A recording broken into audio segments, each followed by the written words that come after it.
Buenos días, buenos días. Buenos días, ¿cómo estamos hoy? Bueno, espero que estén bendecidos por Dios. Esperamos de que nos encontremos bien. Tengo que hacer unos ajustes aquí, que no lo he hecho todavía. Vamos a ver si lo termino de hacer para comenzar con la clase de hoy. Sí.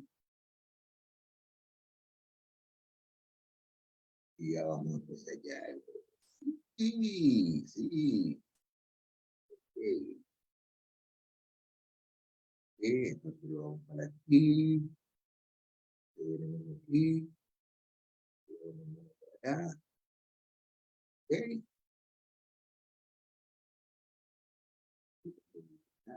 ¿Todo está bien? No, bueno, y como siempre le he dicho, no le estoy diciendo, se lo voy a volver a repetir, de que estamos estudiando el libro de Mateos, estamos en el capítulo 5, vamos a comenzar en el versículo 43. Y entonces le quiero decir, como siempre le he dicho también, es que este libro,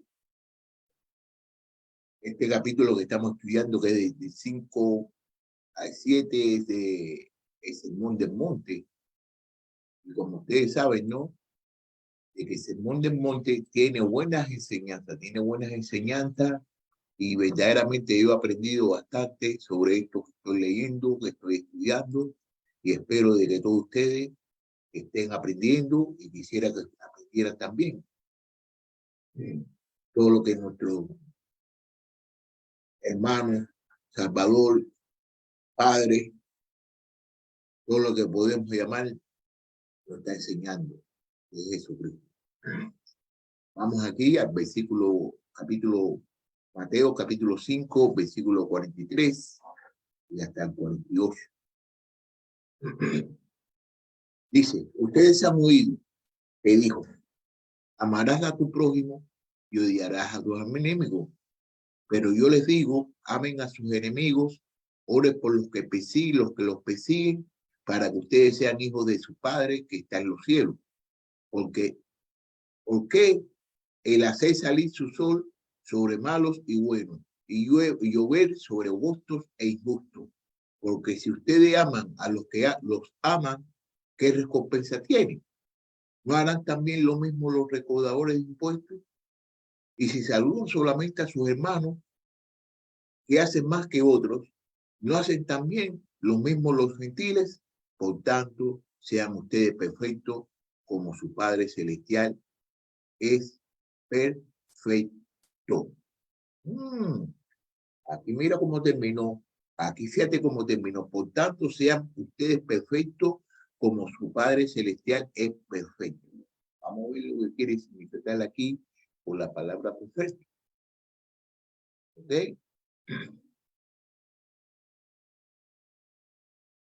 Aquí en estos versículos que acabamos de leer, ¿no?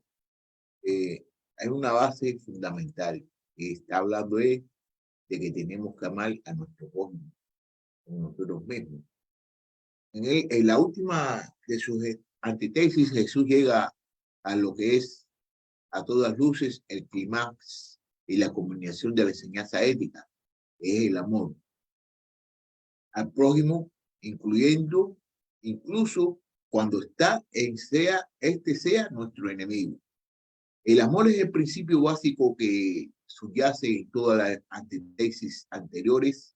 Lo que en ellas ha sido inherente ahora se hace explícito. El amor al prójimo era, por supuesto, un principio fundamental de la ley. En Levítico capítulo 19, versículo 18, mira cómo dice.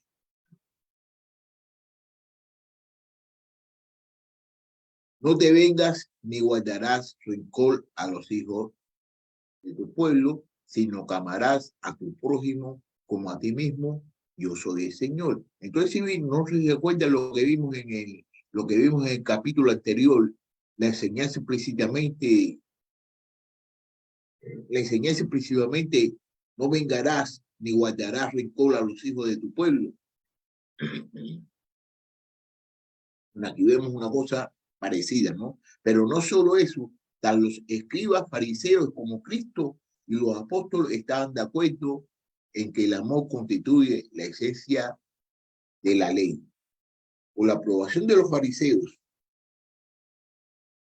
Cristo enseñaba que los mandamientos principales de la ley versaban sobre el amor a Dios y el amor al prójimo.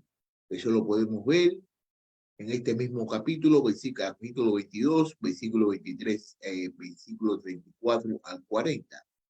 Y Pablo afirma que el que ama a su prójimo ha cumplido la ley, porque el amor es el cumplimiento de la ley. Eso lo podemos ver en el libro de Romanos, capítulo 13, versículo 8. ¿Okay? No deben nada a nadie, sino el amarse uno a otro, porque el que ama a su prójimo ha cumplido la ley. También en este mismo capítulo de Romanos, capítulo 13, versículo 10, dice: el amor no hace mal al prójimo, por tanto, el amor es el cumplimiento de la ley. Bueno, en torno a la supremacia del amor, pues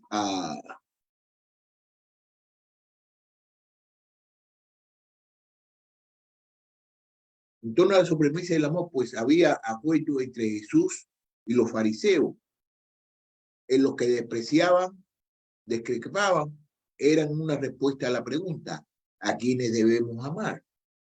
Los rabinos hacían una exégesis en Levítico 19, capítulo 19, versículo 18, por lo cual observaban correctamente que los prójimos contemplados en aquel texto eran los hijos de tu pueblo, es decir, los judíos. Luego sacaron la interferencia incorrectamente de que los paganos y los extranjeros estaban fuera del ámbito del amor fraternal. Decían: la ley nos enseña a amar a nuestros hermanos dentro de la comunidad de Israel, pero no nos obliga a hablar, a amar a los que están fuera. Entonces, ¿qué hacer con ellos? A esta pregunta algunos contestaban: pues odiarlos. ¿No son los gentiles enemigos de nuestra nación? ¿No son los idólatras que desobedecen la ley de Dios?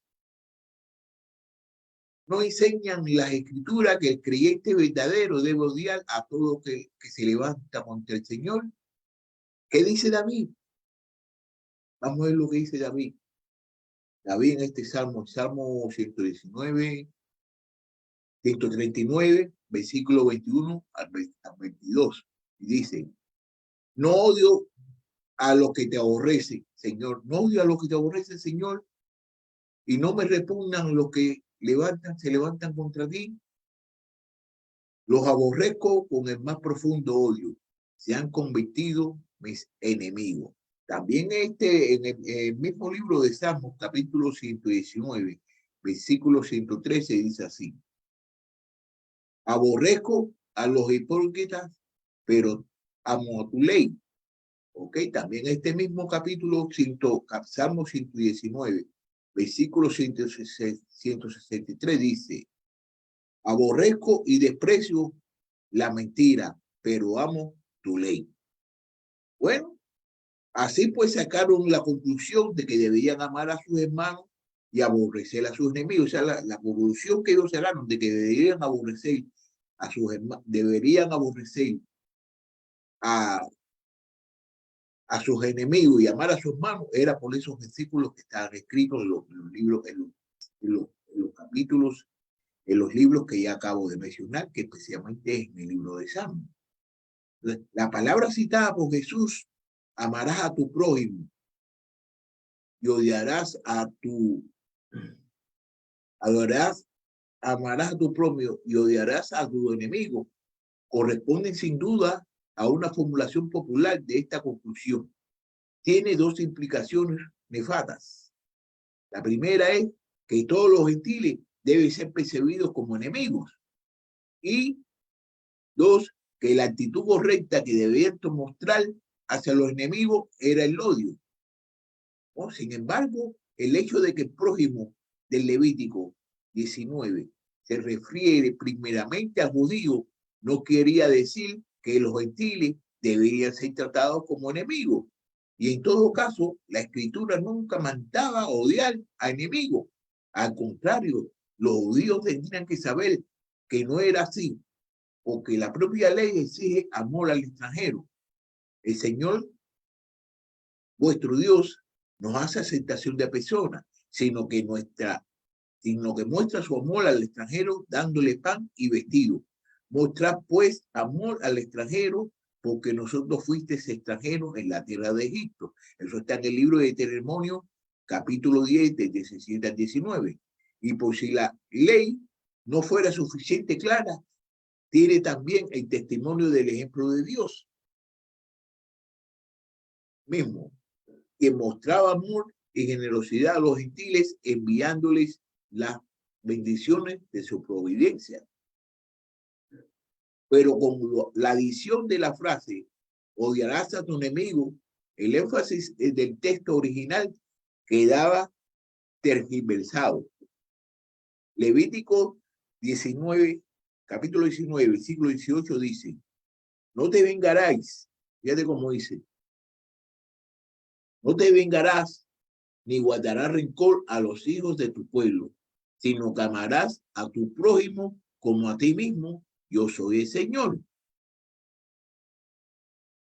Entonces, su perversión en la resumen popular estableció un agudo contraste entre prójimos y enemigos, como si el propósito del mandamiento hubiera sido que se tuviera amor por aquellos y odio por estos. En vez de intentar entender lo que significa amar como a ti mismo, y en vez de intentar de entender lo que significaba amar como a ti mismo y practicarlo, los judíos se dedicaban a debatir quién es mi prójimo. Solo los hebreos de sangre o también los proselitos. Solo los proselitos con males, es decir, los circuncidados o también los temerosos de Dios. Todos los judíos o solo los que guardaban la ley. Los que guardaban la ley o los que aceptaban cierta escuela de interpretación de la ley.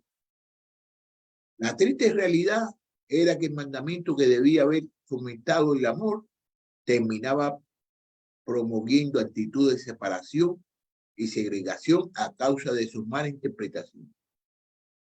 Se creaba un muro entre judíos y gentiles, entre los judíos y piadosos, escribas y fariseos, los judíos malos y los colaboracionistas, publicanos y pecadores, entre los que debían ser amados y los que debían ser odiados.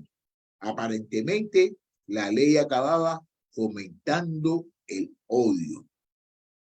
Es como el trasfondo, es con el trasfondo de estas barreras y odios sociales como debemos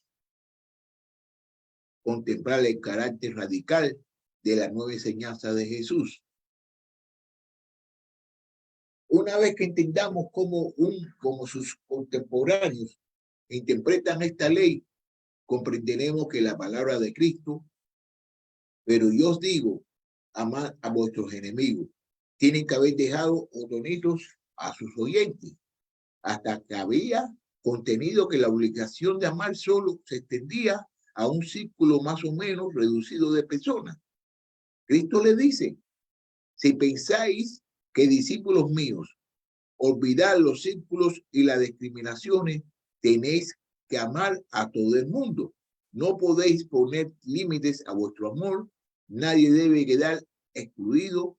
Todo ser humano necesitado, por muchos que os haya ofendido, es vuestro prójimo y tiene derecho a vuestra ayuda y a vuestro amor. En este contexto, amar no se refiere al efecto personal, sino que se requiere decir abrigar deseos benignos y compasivos para el bien de los demás. De hecho, está enseñando, no es totalmente nueva, pero lleva mucho más lejos las demandadas de la ley, el Antiguo Testamento, decretada el buen trato hacia el enemigo necesitado. En el libro de Éxodo, capítulo 23, versículos 4 al 5, dice así. Si encuentras extraviado el buey de tu enemigo o su asno, ciertamente se lo devolverás. Si ves caído debajo de su carga el asno de uno que te aborrece, no se lo dejarás a él solo, ciertamente lo ayudarás a levantarlo. Entonces, si tus enemigos también tienen hambre, dale de comer pan. Y si tiene sed, dale de beber agua, porque así amostrarás brasas sobre su cabeza y el Señor te recompensará por eso. Ok, vamos a ver lo que dice el libro de Proverbios, capítulo 25, versículo 21 al 22. Vamos a ver lo que dice. Si tu enemigo tiene hambre, dale de comer pan. Y si tiene sed, dale a beber agua, porque así amontará brasas sobre su cabeza. El Señor te recompensará. El Señor te recompensará.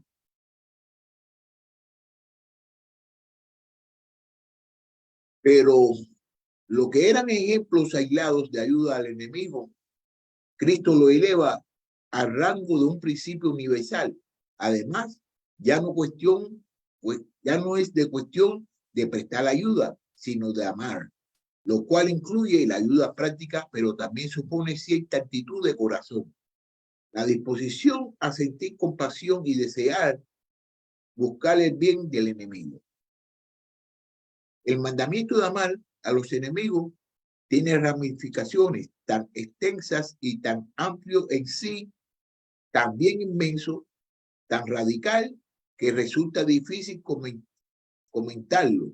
En realidad, se trata de que cada vez que surja en nosotros una reacción antipatía, rivalidad, envidia, molestia, amargura, odio o cualquier otro sentimiento negativo contra otra persona, reajustemos nuestra vida interior, recordemos quiénes somos y a quién servimos. No no nos neguemos a desear el mal del otro y la llevamos en oración delante del trono de la gracia. Cada vez que estamos a punto de hablar mal de otro, debemos mordarnos la lengua, contenernos y considerar si lo que estamos a punto de decir es estrictamente necesario, plenamente justificado. Si no, debemos callarnos o mejor aún, pensar en algo positivo de decir. Cada vez que nos encontramos a punto de hacer algo que podría perjudicar a nuestro enemigo, debemos negarnos a hacerlo y cambiar y buscar su bien. Las causas del odio y las circunstancias en las que puede producirse son muy numerosas, demasiadas abundantes como poder enumerarlas. Ok, déjame subrayar esto aquí, porque tengo que subrayar esto.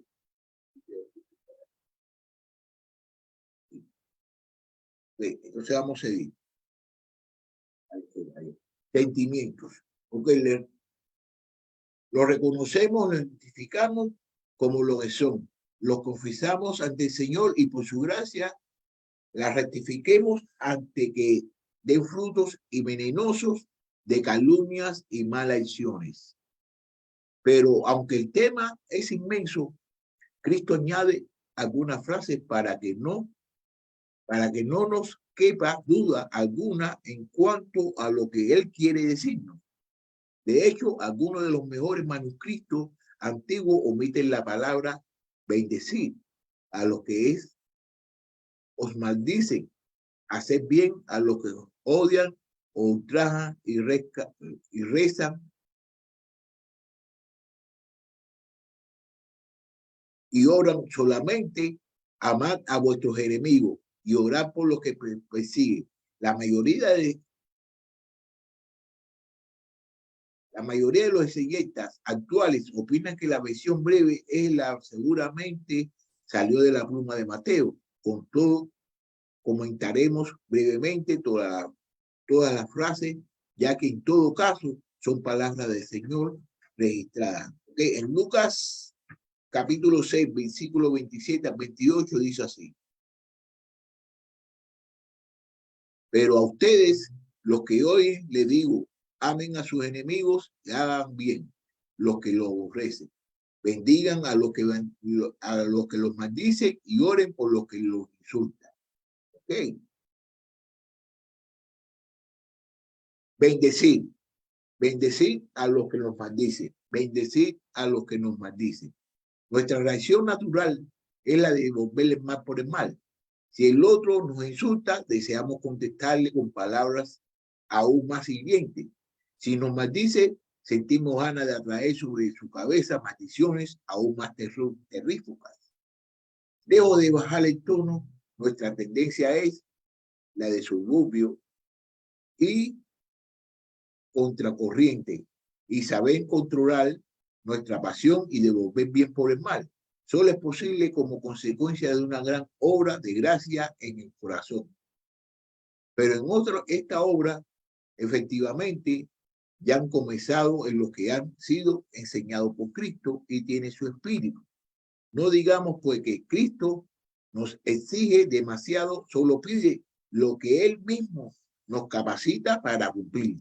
Y saber capacitarnos es porque Él mismo aprendió a vivir así. Qué cosa más bonita aquí el Señor nos está enseñando. Ok. Cristo sufrió por nosotros, dejándonos un ejemplo. Cuando le gustaban, no respondía. Ok. Vamos a ver lo que dice aquí Pedro. Primera de Pedro, capítulo 21 al 23.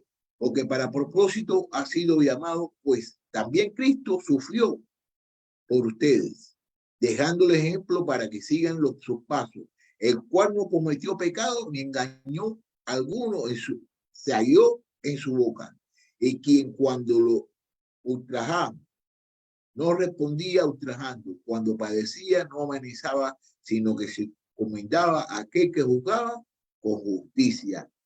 Ok, la maldición provoca reacción de maldición en nosotros, pero debemos frenar nuestros impulsos en cuanto se presenta y aprender de Cristo y a contestar con palabras edificantes que reflejen nuestro deseo de bien para el otro. ¿Ok? Vamos a ver lo que dice aquí en el libro de Santiago, capítulo 3, versículo 11. ¿Acaso una fuente hecha agua dulce y amarga por la misma aventura de que una fuente no hecha, una fuente, hace la pregunta, ¿acaso una fuente una fuente hecha agua dulce y amarga por la misma aventura? Quiere decir que una pila donde sale el agua, no sale el agua amarga ni sale el agua dulce, sale un solo tipo de clase. Entonces, aquí en la segunda no, hacer bien a los que nos odian. Tenemos que hacerle bien a los que nos odian. La actitud de ciertas personas hacia nosotros pone de manifiesto que le caemos mal, incluso que nos detestan. Puede ser a causa de nuestro testimonio cristiano o nuestra actitud, o puede ser sencillamente a causa de una mala reacción química entre nosotros. De todas maneras, no debemos ceder ante la tentación de responderle con mismas monedas. Cristo nos exige que procuremos su bien y que respondamos con amabilidad a sus actitudes ariscas, que nuestro trato sea afable y generoso y que busquemos maneras concretas de mostrarle amor. Vamos a ver lo que dice el libro de Romanos capítulo 12, versículo 17 y también el versículo 21. Vamos a ver primero lo que dice Romanos 12, 17. Nunca paguen a nadie mal por mal. Respeten lo bueno delante de todos los hombres. Vamos a ver lo que dice ahora el libro de Romanos, capítulo 12, versículo 21. No sea vencido por el mal, sino vence el mal con el bien. ¡Oh! No seas vencido por el mal, sino vence el mal por el bien. Ok, orad por los que os ultrajan y os persiguen. Esto no es sino que lo que hizo el propio Cristo en la cruz. Oró por los que crucificaban. Padre, perdónalos porque no saben lo que hacen. Nuevamente, Cristo nos pide algo que él mismo no haya estado dispuesto a hacer. Cristo no nos está pidiendo una cosa que él no está dispuesto a hacerlo. Él lo hizo. Y lo que nos pide es realista. Quizás en este mismo momento de la persecución y del ultraje no seamos capaces de expresar el amor nuestro a nuestros enemigos en palabras o acciones, pero siempre deberíamos de ser capaces de orar por ellos para que el Señor le abra los ojos y los salve.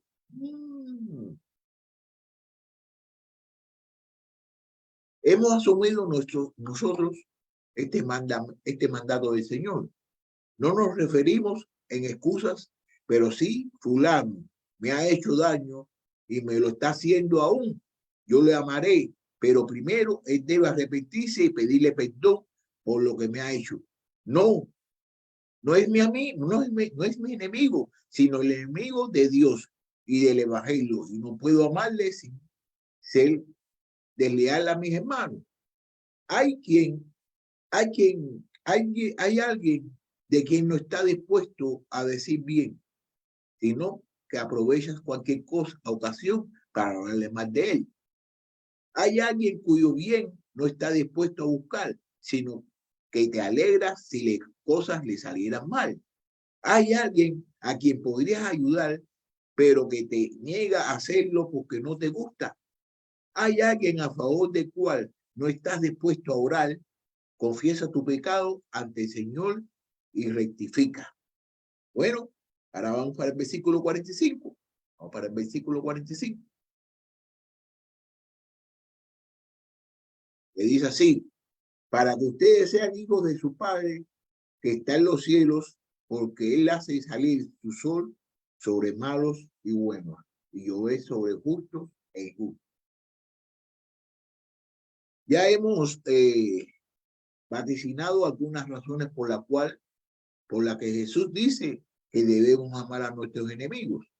Hemos sugerido que no nos prohíbe odiarlo. Hemos sugerido que nos prohíbe odiarlo, porque si bien nuestro repudio a los que cometen impiedad, injusticia, podría contener un grado de justificación, el odio, como la ira, la venganza o cualquiera de las reacciones negativas que reprimentamos ante el mal, es un sentimiento que, como seres humanos caídos, no sabemos manejar adecuadamente. Hacemos mejor, pues, en dejarle en manos de aquel que sí juzga justamente toda la clase de injusticia, toda la clase de sentimientos, de venganza u odio, de rechazo o de descalificación, o por la gracia de Cristo, mostrarle amor al que nos ha ofendido. Hemos sugerido también que perdonar a los que nos han ofendido, amar a nuestros enemigos, no es hacer violencia a la justicia, porque vendrá el día de la venganza y del juicio día de que Dios pagará a cada uno conforme a sus obras, castigará a los injustos e impios y bendicará a sus santos. Sin embargo, este día aún no ha llegado. Mientras tanto, Dios mismo ha abierto un espacio de reconciliación, un periodo de oportunidad para que el pecador se arrepienta. Y en cuanto a la salvación en Cristo, hoy es el día de salvación, no de juicio. Por esto debemos dejar de lado la defensa de nuestro interés personal, incluso cuando estos sean legítimos, con el fin de dar prioridad a aquellos por la cual hemos sido llamados por Cristo. El anuncio del Evangelio. Ahora no es tiempo de lamer nuestras heridas y acariciar nuestros agravios, sino de salir en busca de los perdidos, aunque estos sean nuestros enemigos.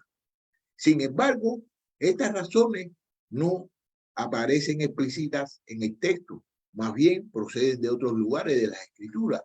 Si la hemos introducido aquí, ha sido con el deseo de contrarrestar la opinión de que ven a una tradición entre la enseñanza de Jesús y la otra textos bíblicos. La razón explícita dada por Jesús, por la cual los discípulos deben amar a sus enemigos, es la que ya hemos visto en el libro de Testimonio, capítulo 10, versículos 17 al 19. Dios mismo los ama y provee generosamente para sus necesidades. Si el Padre actúa así hacia sus enemigos, se atreverán los hijos a actuar de otra manera. Si aquel que en el día futuro intervendrá en juicios contra ellos, tiene por el momento el propósito de tratarlo con amor, no queriendo que nadie perezca, sino que todos vengan a arrepentimiento. ¿Quiénes somos nosotros para actuar en disonancia con sus planes? ¿Acaso somos más sabios que Dios? ¿Queremos que nuestros propósitos prevalezcan sobre los suyos? Y si nos cuesta desterrar nuestros sentimientos de antagonismo hacia quienes deben recibir nuestro amor y nuestros testimonios, recordemos lo que Pablo nos enseña en Romanos capítulo 5, versículos 6 al 8, que dice así: porque mientras aún éramos débiles, a su tiempo Cristo murió por los impíos, porque difícilmente alguien que muere por un injusto, aunque tal vez alguno se atreva a morir por el bueno, pero Dios demuestra su amor para con nosotros siendo aún pecadores, Cristo murió por nuestros pecados.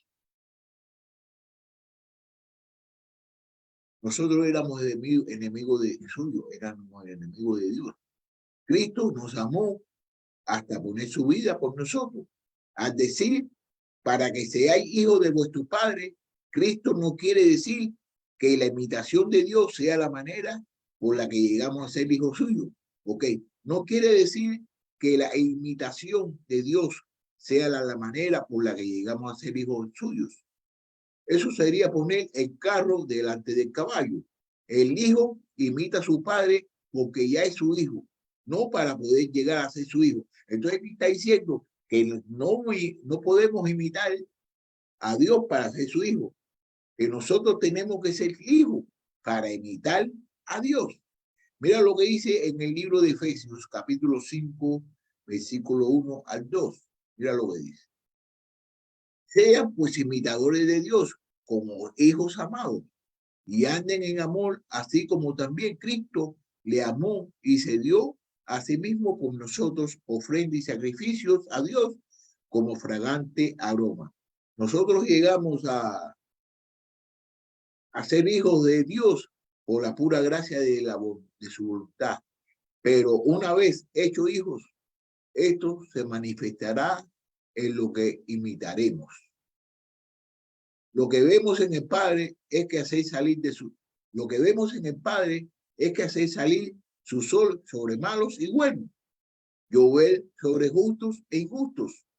Notemos de paso que para Jesús el sol y la lluvia no son meramente ocasionados por el proceso de la naturaleza, sino que provienen de la mano soberana de Dios. No es solo que el sol salga o que la lluvia caiga, sino que Dios hace salir su sol y hace llover.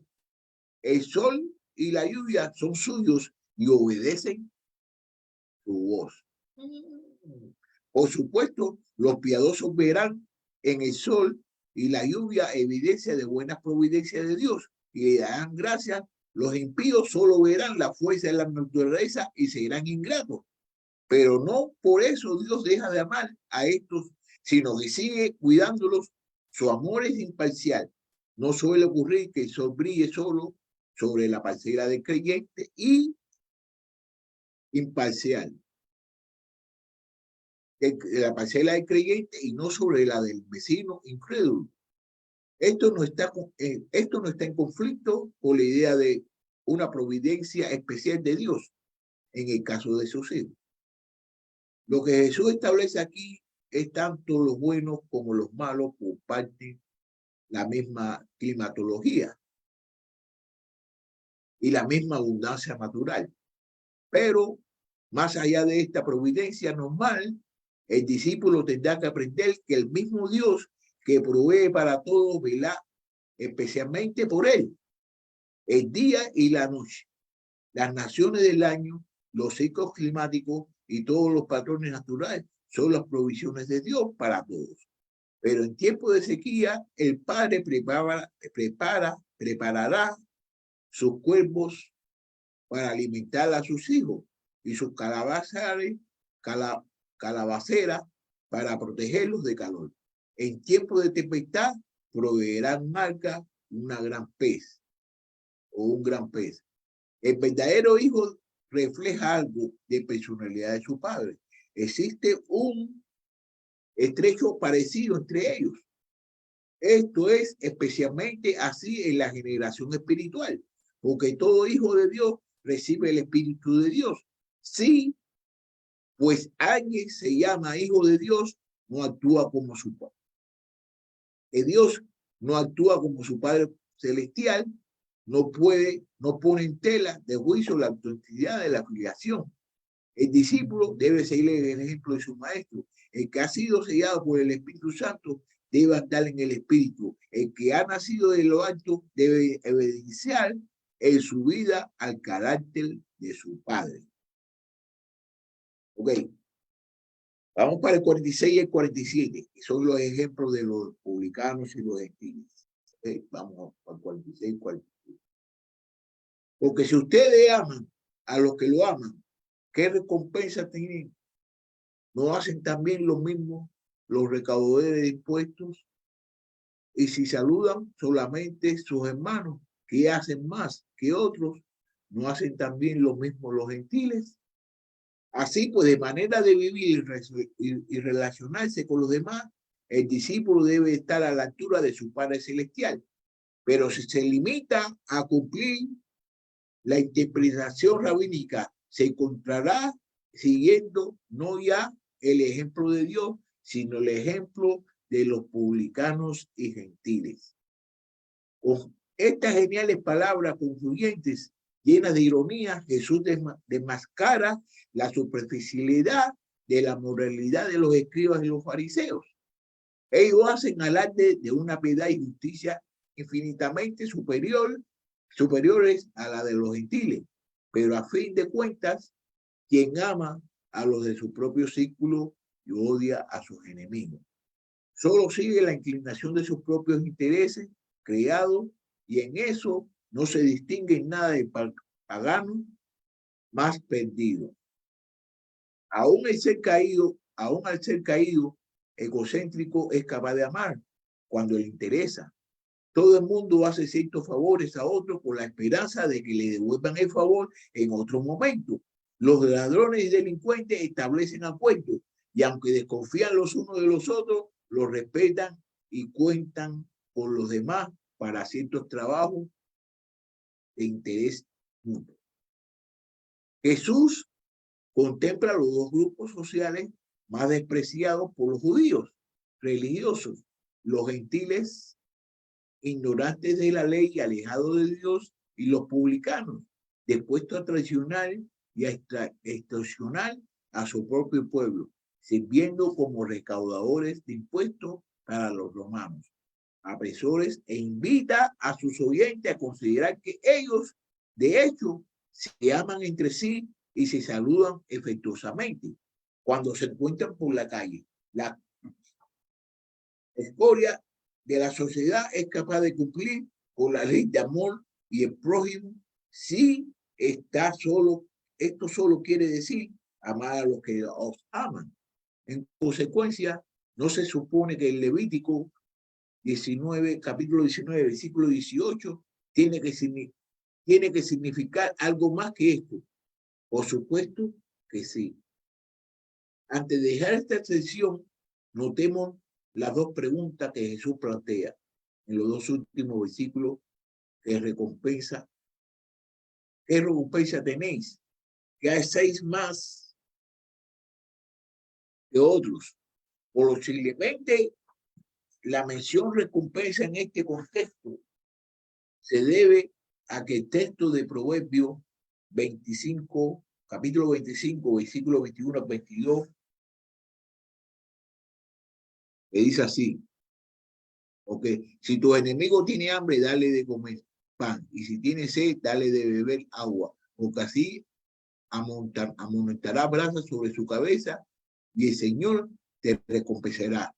Ok, pues si le mete la misión de recompensa en el contexto que le daba al texto que ya hemos visto, estaba presente en la mente de los judíos, siempre que se trataba el tema de caridad, y aquí, sin duda no estaba lejos de la mente de Jesús tampoco. Si el que aborrece tiene hambre, dale de comer pan, y si tiene sed, dale de beber agua, y el Señor te recompensará. O sea, aquel texto bíblico que más implícitamente exige amor a los enemigos habla de la recompensa divina. Ahora, es como si Jesús dijera, vosotros pensáis que Dios al veros amar a vuestros hermanos, se complacerá hasta el punto de daros recompensa, pero pensad que la enseñanza explícita de las escrituras es que la recompensa será para aquel que muestra amor, no a su hermano, sino a su enemigo. ¿Qué galardón que muestre amor a su hermano? ¿Qué galardón tendréis si solo amáis a los vuestros? Pero si hacéis lo que yo os mando y amáis a vuestros enemigos, la misma escritura dice que tendréis un gran galardón de parte del Padre. Ok, con la pregunta, ¿qué hacéis más que otros? Eso vuelve a una idea ya mencionada en el versículo 20. El problema con la justicia de los escribas y fariseos era que no bastaba para darle acceso al reino de los cielos. Para que fuera suficiente, tendría que ir a mucho más. Cristo acababa de dedicar una veintena larga de versículos a poner ejemplos de lo que los discípulos tenían que hacer para superar la justicia de los fariseos. Los rabinos decían esto y aquello, pero Jesús sube al listón y dice algunos mucho más profundos y exigentes. Ahora señala que si los discípulos no aprenden a amar a sus enemigos, no solamente dejarán de superar la justicia de los fariseos, sino que ni siquiera superarán la de los gentiles y publicanos. ¿Qué hacemos más que los que no son creyentes? ¿Qué hacemos más que los que no son creyentes? ¿En qué cosas le superamos? Dios ha hecho más por nosotros que por los demás, y por consiguiente, por razón espera de nosotros más de lo que los demás. Pero, ¿qué hacemos nosotros más que los demás? ¿En qué está nuestra vida por encima del nivel de los hijos de este mundo? No podemos esperar recompensa de cristianos si nos elevamos sobre la virtud de los publicanos. Pero esto, pregunta también, anticipa la enseñanza del versículo 48. La nota dominante de la antítesis ha sido que tenemos que ir más en nuestro concepto a nuestra práctica de la justicia. Ir más, ¿hasta dónde? Pues, concepto, nuestra práctica de justicia, ir más, ¿hasta dónde? Pues, hasta la perfección. Dios no se conforma con menos. Entonces, ¿qué es lo que aprendimos aquí? Que nosotros tenemos que amar a nuestros enemigos, nosotros tenemos que amar a todas las personas, porque nosotros cuando éramos enemigos, cuando nosotros que no conocíamos a Dios, nosotros éramos enemigos de Dios. Nosotros sin conocer a Dios, Cristo se murió por todos nosotros, siendo nosotros enemigos de Dios. Y entonces, ¿qué es lo que sucede? De que nosotros debemos amar a Dios, nosotros debemos saber de que Cristo se murió por nuestros pecados. Nosotros siendo enemigos de Dios, Jesucristo se murió por nosotros, para que todos nosotros podamos tener relación con Dios. para que todos nosotros tengamos esto que estamos teniendo en estos momentos. Entonces el amor de Dios es lo que Él quiere que todos nosotros tengamos. Llamemos a nuestro enemigo. Si nuestro enemigo nos hace cosas malas, nosotros tenemos que amarlo. Nosotros tenemos que pagar el mal por el bien. De una llave donde sale el agua, nos sale agua amarga y agua corriente. Sale una sola agua. Entonces nosotros estamos en la fuente de Dios y tenemos que salir y tenemos que decir la persona, inclusive a nuestros enemigos, todas las cosas buenas que Dios ha hecho con nosotros, está haciendo y hará por nosotros y va a hacer lo mismo por ellos, ellos se arrepienten y pueden llegar a conocer a Dios. Bueno, aquí nos vemos y ya mañana vamos a terminar este capítulo, este capítulo 5, el capítulo número 5 con el versículo 48. ¿Ok? Entonces ahí nos vemos mañana y espero de que hayan aprendido algo nuevo, porque yo estoy aprendiendo bastante y no quiero dejármelo por mí. Quiero compartirlo con todos. Ahí nos vemos y que tengan buen día. Y ahí nos vemos mañana. Okay, bye.